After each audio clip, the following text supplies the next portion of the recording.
It wasn't long ago that I noticed a strange noise coming from the air conditioning unit in the wall of the living room. At first, it was almost imperceptible from the other noises that a device like that would typically make. It started out as a slight clanking sound, only when it was first turned on. I had just accredited it to the age of the apartments and the appliances within. Realistically, they weren't all that old in the grand scheme of things. But without constant upkeep, things break down and fall apart relatively fast. Everything in the place made at least some kind of noise. The washing machine shook, the dishwasher sounded like a jet taking off, and the fridge would kick on every few minutes and hum so loudly I'd have to turn the television up to hear anything over it. So, you can see how it wasn't such a big deal for the air conditioner to rattle a little. So I put it in the back of my mind as just something that came with age. And that was, until it started making it more and more often.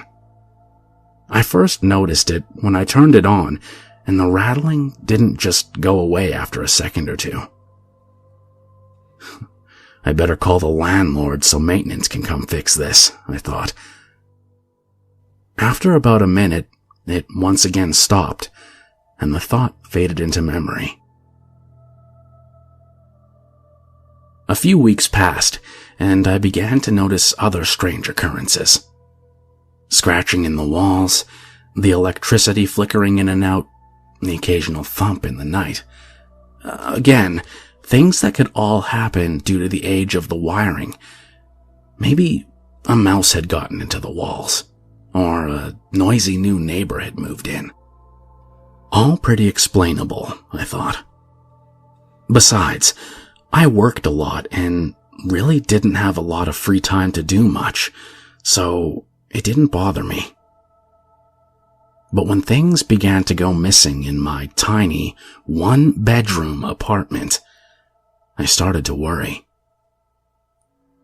I hadn't been home in what felt like a couple weeks between work and friends, and I was barely there at all besides to sleep and bathe.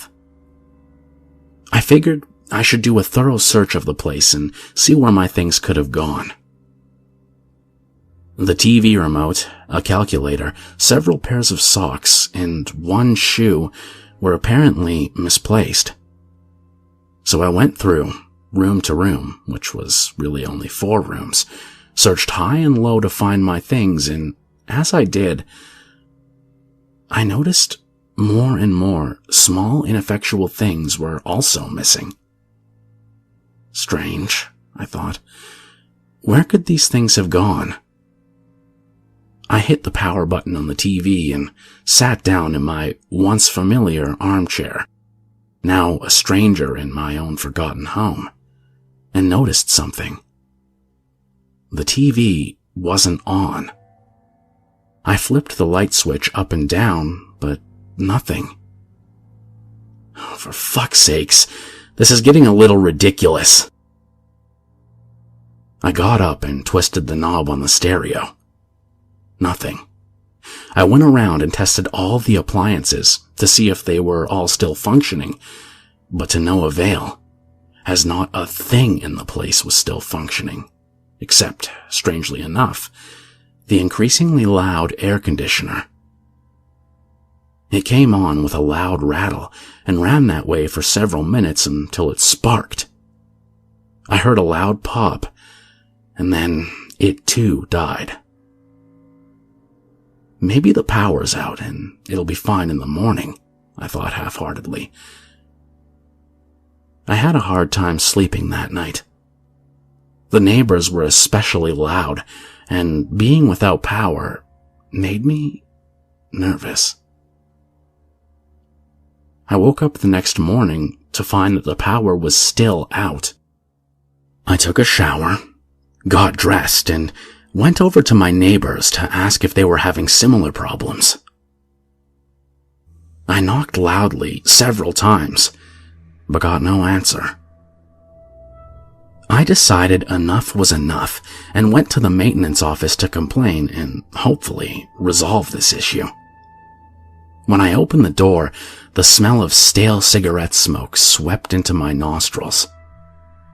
The place was a mess.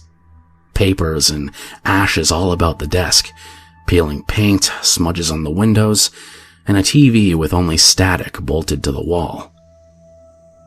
Sitting behind the desk was a thin, graying man who looked as if he hadn't bathed in about a week.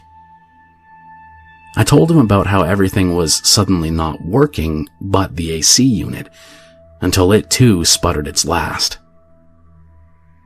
He gave me a sarcastic look, and with a grunt, he grabbed his toolbox and followed me back to my apartment.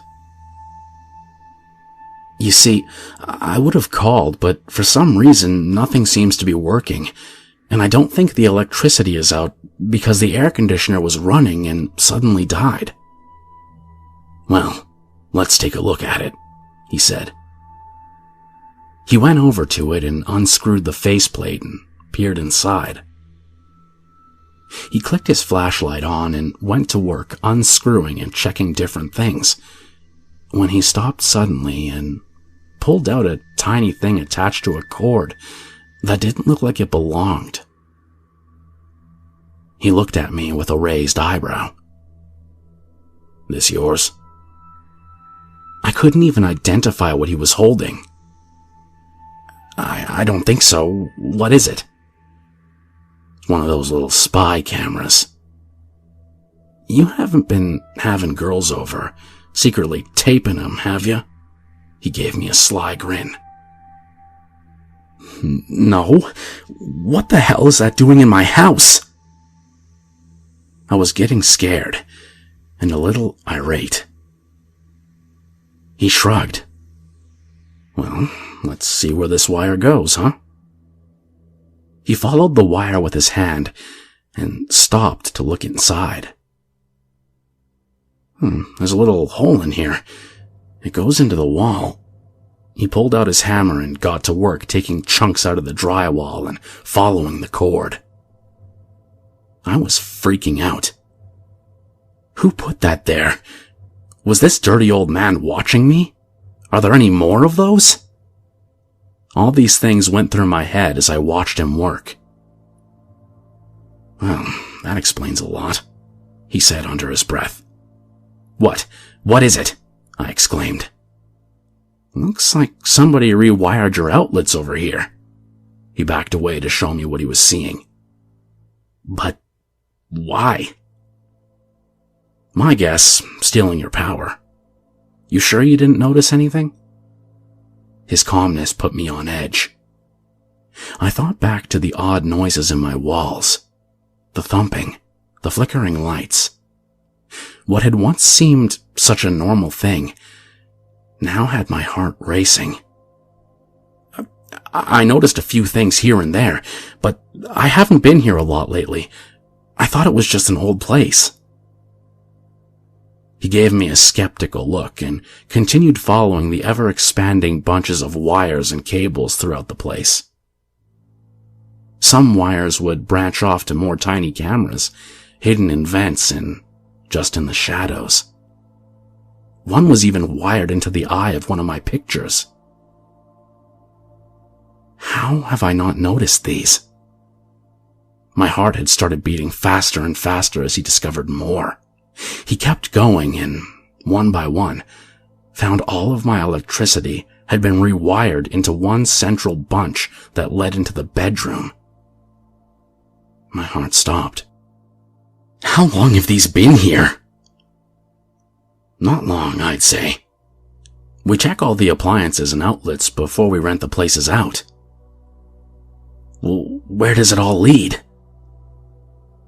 He kept knocking holes with his hammer and following the dreaded cables, until finally, he stopped and looked into the most recent hole he made with his flashlight. The space between the walls gets a lot bigger here. I think I can fit in and see something glowing just around the corner. He smashed a hole big enough for him to squeeze through and disappeared into my bedroom wall. He appeared a few seconds later with a grim look on his face, and his skin had gone pale. He was no longer the calm and apparently fearless man he was before. You aren't going to want to hear this, but, there's a little room back there. Bunch of monitors set up all over and all sorts of shit scattered around. Looks like somebody was living in there, but no sign of him now. He swallowed hard.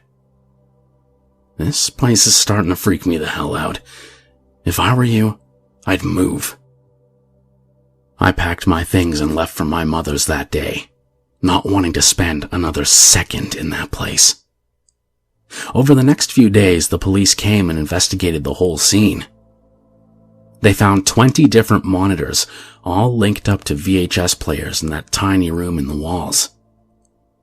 Surprisingly, though, no tapes were ever found. And neither was the thing that had been watching me all those nights. A few weeks had passed by, and a box arrived on my mother's doorstep. It was unlabeled, but inside were all the little things that had gone missing in my apartment. I also found a dirty, ripped piece of paper with a barely legible message scrawled on it. I like your new place much better.